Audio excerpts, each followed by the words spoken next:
अगर कोई आपसे पूछे कि इस पृथ्वी पर आने वाला सबसे बड़ा संकट क्या है, जिससे मानव तो क्या पूरा सौरमंडल ही प्रभावित हो सकता है, तो आप सोच में पड़ जाएंगे। पर नासा, इसरो, एक्सा और जैक्सा जैसी स्पेस एजेंसी के वैज्ञानिक इस खतरे को लेकर लगातार काम करते रहते हैं। ये करना भी बेहद जरूरी है, क्योंकि खतरा इतना विशाल है कि अगर कोई कदम ना उठाया गया तो पूरी पृथ्वी के हजारों टुकड़े भी हो सकते हैं। फिर इसमें इंसानों की बात करने का कोई मतलब ही नहीं बनता है। मैं बात कर रहा हूँ अंतरिक्ष में मंडराते विशालकाय पत्थरों की, जो ग्रेविटी के प्रभाव से किसी भी ग्रह को तबाह करने निकल लेते हैं। ऐसे पत्थरों को, जो आकार में विशाल होते हैं, उन्हें एस्ट्रॉयड यानी उल्कापिंड कहा जाता है। ये मानव सभ्यता के लिए बहुत बड़ा खतरा है। आज से 6.5 करोड़ साल पहले इसी 10 किलोमीटर के उल्कापिंड ने पृथ्वी से 75% जीवन को खत्म कर दिया था। साल 1908 में हुए रशिया के तंगुस्का में एक छोटी सी एस्ट्रॉयड, जो कि आकार में केवल 50 मीटर की थी, 8 करोड़ से ज्यादा पेड़ जला दिए थे। वहीं साल 2017 में एक चपटे पत्थर ने, जो कि एक सिगार की तरह दिखाई देता था, पूरी मानव जाति को परेशान कर दिया था। दूसरे सोलर सिस्टम से आया ये पत्थर अपने आप में एक खतरा था, पर हम भाग्यशाली थे कि इसकी ट्रेजेक्टरी हमारी पृथ्वी की ओर नहीं थी। अगर ये पृथ्वी की ओर आता तो क्या होता, इसकी हम कल्पना भी नहीं कर सकते हैं। तो आखिर ये खतरे कम कैसे होंगे? कैसे हम लाखों पत्थरों से घिरी पृथ्वी को बचा पाएंगे? और कैसे दूसरे सोलर सिस्टम या स्टार से आ रहे एलियन शिप या एस्ट्रॉयड को हम ट्रैक कर सकेंगे? तो ये सब बात जानने के लिए और स्पेस साइंस में हो रहे लगातार बदलावों को समझने के लिए तैयार हो जाइए साइमित के साथ एक और अनोखे वीडियो के लिए। तो चलिए शुरू करते हैं। 19 अक्टूबर 2017 वैज्ञानिक टेलीस्कोप की मदद से लगातार नियर अर्थ ऑब्जेक्ट ट्रैक कर रहे थे। ये वो ऑब्जेक्ट हैं जो पृथ्वी के बेहद पास हैं और कभी भी अपनी ऑर्बिट से हटकर हमारे लिए खतरा बन सकते हैं। नियर अर्थ ऑब्जेक्ट्स को ट्रैक करते ही अचानक वैज्ञानिकों की नजर एक विशेष ऑब्जेक्ट पर पड़ती है, जिसकी ट्रेजेक्टरी बेहद अजीब थी। ये ना तो सूर्य की परिक्रमा कर रहा था, ना ही किसी ग्रह की।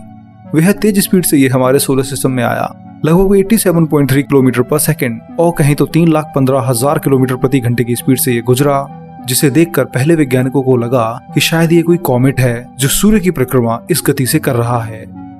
पर जब इसे ESO के सबसे विशाल टेलीस्कोप से देखा गया तो पता चला कि ऑब्जेक्ट लाल रंग का है और अपने सौरमंडल की किसी भी एस्ट्रॉयड और कॉमेट से एकदम अलग है। जब एक कॉमेट यानी धूमकेतु सूर्य के नजदीक जाता है तो एक कॉमा फॉर्म करता है। ये वास्तव में कॉमेट का एक कवर होता है, जो सूर्य की हीट के कारण कॉमेट के पिघलने से बनता है। पर जब इसे सूर्य की ओर जाता देखा गया तो ये बिल्कुल भी किसी कॉमेट की तरह बिहेव नहीं कर रहा था, जिससे वैज्ञानिकों को लगा कि हमारे सोलर सिस्टम का पत्थर नहीं है, बल्कि इंटरस्टेलर स्पेस से आया है।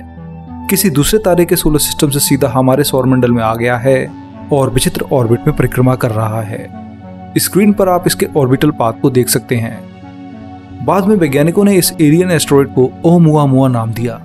आकार में करीब 1 किलोमीटर लंबा ओमुआमुआ अगर अपनी खतरनाक 80 किलोमीटर पर सेकंड की स्पीड से सीधा पृथ्वी की ओर आए तो उसे रोक पाना बहुत असंभव है। 1 किलोमीटर के आकार की उल्का, चाहे वो मेटल की जगह नॉर्मल पत्थरों की ही क्यों ना बनी हो, इतनी तेज स्पीड पर बहुत विनाशकारी तबाही मचा सकती है। इस आकार की उल्का करीब 47,000 मेगाटन TNT की ताकत से फटती हैं, जो कि पृथ्वी पर मौजूद सबसे ताकतवर न्यूक्लियर बम ज़ारबोम्बा से भी 1000 गुना ताकतवर है। अगर ओमुआमुआ पृथ्वी पर गिरता है तो एशिया जितना विशाल कॉन्टिनेंट पूरी तरह से तबाह हो सकता है। इस कारण से वैज्ञानिक इस तरह के इंटरस्टेलर ऑब्जेक्ट को बहुत बड़ा खतरा मानते हैं। नासा के मुताबिक हर साल इस तरह का एक ऑब्जेक्ट हमारे सौरमंडल में प्रवेश करता ही है, पर आकार में छोटे होने के कारण और बहुत तेज स्पीड की वजह से हम इन्हें टेलीस्कोप से ट्रैक करने में सफल नहीं हो पाते हैं। ओमुआमुआ को पहली बार टेलीस्कोप से ऑब्जर्व किया गया, जो कि हमारे सोलर सिस्टम से होकर के गुजर रहा था। इसे देखते हुए हाल में ही नासा और ऐसा के वैज्ञानिक अब कुछ नया करने जा रहे हैं, जो अगर सफल हो जाता है तो ये विनाशकारी खतरा काफी कम हो जाएगा। ओमुआमुआ जैसे इंटरस्टेलर ऑब्जेक्ट और कॉमेट को ट्रैक करने के लिए वैज्ञानिक अब इंटरस्टेलर इंटरसेप्टर बनाने जा रहे हैं। असल में ये स्पेसक्राफ्ट होंगे जो सीधा किसी दूसरे सोलर सिस्टम से आ रहे ऑब्जेक्ट को ट्रैक करके उसके पीछे लग जाएंगे और फिर धरती पर सीधा उस ऑब्जेक्ट की हर एक बारीक डिटेल को भेजते रहेंगे। नासा का डीप स्पेस नेटवर्क इन सिग्नल्स को सीधा हमारी पृथ्वी पर भेजकर हमें इन ऑब्जेक्ट्स की क्लियर इमेज दे सकेगा। वैज्ञानिक इन स्पेसक्राफ्ट की मदद से एस्ट्रॉयड का आकार, रंग, उसकी बनावट कि वो किन चीजों से बना है, उसकी स्पीड और इमेज भी ले सकेंगे। फिलहाल तो हम टेलीस्कोप के ऊपर ही निर्भर हैं, जो कि इस तरह के ऑब्जेक्ट को तब डिटेक्ट कर पाते हैं जब वो हमारे पास आ जाते हैं, पर तब तक बहुत देर हो चुकी होती है और ये ऑब्जेक्ट हमारे सोलर सिस्टम को छोड़कर आगे बढ़ जाते हैं। ओमुआमुआ के साथ भी यही हुआ। हमारे पास इसकी कोई खास इमेज नहीं है, बस एक इमेज है जिसमें एक पिक्सल जितना बड़ा दिखाई दे रहा है। बस हम इसकी ब्राइटनेस पैटर्न के कारण इतना जानते हैं कि ये दिखने में काफी लंबा है और चौड़ाई में काफी पतला है। पर वैज्ञानिक इंटरस्टेलर ऑब्जेक्ट ट्रैकर के जरिए इन ऑब्जेक्ट्स का पीछा करना चाहते हैं। नासा, इसरो और ESA जैसी स्पेस एजेंसी ही इस तरह के स्पेसक्राफ्ट बना सकती हैं जो कि इन ऑब्जेक्ट्स को ट्रैक कर सकें। अब ये काम कैसे होगा, आइए जल्दी से जान लेते हैं। वैज्ञानिक इस तरह के इंटरसेप्टर स्पेसक्राफ्ट को पृथ्वी से काफी दूर रखना चाहते हैं, इसलिए लैग्रांज पॉइंट सही हैं। इन्हीं एक लैग्रांज पॉइंट यानी L2 पर जेम्स वेब स्पेस टेलीस्कोप भी ऑर्बिट करता है। करीब 5 लैग्रांज पॉइंट हैं जिन पर इन स्पेसक्राफ्ट को डिप्लॉय किया जा सकता है, पर रिसर्चर सबसे ज्यादा L2 पॉइंट पर इंपॉर्टेंस दे रहे हैं। ये पॉइंट पृथ्वी से 15 लाख किलोमीटर दूर है और यहाँ पर मौजूद स्पेसक्राफ्ट आसानी से किसी भी भटकते हुए एस्ट्रॉयड या इंटरस्टेलर ऑब्जेक्ट को पकड़ने में कारगर रहेगा। इतना ही नहीं, ये स्पेसक्राफ्ट कई सालों तक इस पॉइंट पर लो ड्राइव मोड पर रहकर इंटरस्टेलर स्पेस से आए ऑब्जेक्ट का इंतजार भी कर पाने में सक्षम होगा। वैज्ञानिकों का मानना है कि कई बार ऐसे बाहरी पिंड 10 सालों में एक ही बार दिखाई देते हैं, तो ऐसे में इन स्पेसक्राफ्ट को नासा द्वारा ऐसा बनाना होगा जो लैग्रांज पॉइंट पर रहकर कई सालों तक एक्सप्लोरेशन करते रहें और जैसे ही ऑब्जेक्ट मिले तो उसकी ट्रैजेक्टरी को फॉलो करते हुए उसकी ओर जाने लगें। किसी और सोलर सिस्टम से आए इन ऑब्जेक्ट्स को फॉलो करना बेहद जरूरी है। इसके साथ साथ हमें ऐसे टेलीस्कोप भी चाहिए जो पृथ्वी पर रहकर इन ऑब्जेक्ट्स को ट्रैक कर सकें। इसके लिए चिली में बीरा सी र्यूबेन ऑब्जर्वेटरी बनाई जा रही है जो 2024 तक काम करने लगेगी। फिर उसकी मदद से वैज्ञानिक ओमुआमुआ जैसे कई ऑब्जेक्ट खोजने में सफल रहेंगे। बस 2 साल बाद हम हर साल कम से कम एक इंटरस्टेलर ऑब्जेक्ट को इस ऑब्जर्वेटरी की मदद से खोज लेंगे, जो कि मानव जाति के लिए एक बहुत बड़ा कदम होगा।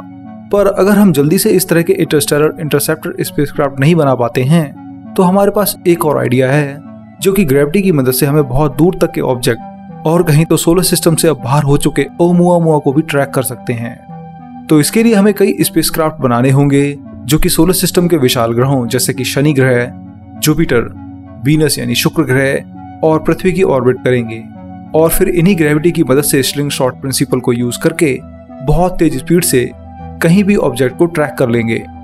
ग्रेविटेशनल स्लिंग शॉट की मदद से स्पेसक्राफ्ट 200 किलोमीटर पर सेकंड की स्पीड से भी ज्यादा तेज जाकर के ऑब्जेक्ट को पकड़ सकता है। पर अगर नासा को इस तरह के किसी भी यान से ओमुआमुआ को पकड़ना है तो उसे ये मिशन साल 2028 से पहले ही करना होगा, वरना यह विचित्र ऑब्जेक्ट हमारे लिए हमेशा के लिए दूर चला जाएगा और फिर हम कभी नहीं जान पाएंगे कि ये वास्तव में एक पत्थर था या फिर कोई एलियन स्पेसशिप। पर 2028 से पहले नासा इस मिशन को करे या ना करे, पर हाल में ही नासा ने एक और मिशन करके पूरी मानव जाति को इस तरह के ऑब्जेक्ट से बचाने की कोशिश की है। नासा का डार्ट मिशन प्लैनेटरी डिफेंस का हिस्सा है, यानी कि ये पृथ्वी को उल्कापिंड की टक्कर से बचाता है। 29 सितंबर को डिमॉर्फोस नाम के एक छोटे से उल्कापिंड से टकराकर उसने इसकी ऑर्बिट को धीमा कर दिया था, जो कि वास्तव में बहुत बड़ी बात थी। 11 अप्रैल 1996 को जब डिडीमॉस नाम की उल्का को खोजा गया था तो वैज्ञानिकों ने इसे बेहद खतरनाक की श्रेणी में रखा। आकार में 1 किलोमीटर के बराबर ये उल्का अपने साथ एक 160 मीटर का चंद्रमा भी लिए हुए थी। डिमॉर्फोस नाम का ये छोटा सा पिंड इस उल्का की परिक्रमा करता है। इस पर ही नासा का नया डार्ट मिशन प्रयोग किया गया है। 610 किलो का स्पेसक्राफ्ट डिमॉर्फोस की ऑर्बिट से एकदम उल्टी दिशा में टकराया, जिससे इसमें एक गड्ढा बन गया। नासा के हबल स्पेस टेलीस्कोप ने भी इसे कैप्चर किया, जिसे आप स्क्रीन पर देख सकते हैं। जोरदार टक्कर से डिमॉर्फोस की ऑर्बिटल स्पीड कम हुई और वह अपने एस्ट्रॉइड से और ज्यादा नजदीक परिक्रमा करने लगा। ये पहली बार था जब मानव ने अंतरिक्ष में जाकर नेचुरल ऑर्बिट बदली हो। नासा का यह डार्ट मिशन प्लैनेट डिफेंस में पहला कदम है। अगर भविष्य में ओमुआमुआ जैसा कोई इंटरस्टेलर ऑब्जेक्ट सीधा पृथ्वी की ओर आता है तो पहले हम उसे अपने इंटरस्टेलर इंटरसेप्टर की मदद से ट्रैक करेंगे और उसकी सभी प्रॉपर्टीज और मेटल के बारे में जान लेंगे। और जब इसकी ट्रैजेक्टरी को देखकर ये पता चल जाए कि ये सीधा हमारी पृथ्वी की ओर ही आ रहा है तो तब डार्ट जैसे मिशन इसकी ट्रैजेक्टरी को स्पेस में ही बदल देंगे, जिससे फिर हमारी पृथ्वी की ओर नहीं आएगा और सौरमंडल से भी बाहर चला जाएगा। फिलहाल हमारे पास टेक्नोलॉजी और रिसर्च दोनों हैं, पर इन सभी चीजों को बनने में समय लगता है। इस समय नासा की प्रायोरिटी आर्टेमिस मिशन है, जहां वह 2024 में फिर से चंद्रमा पर जाने वाला है।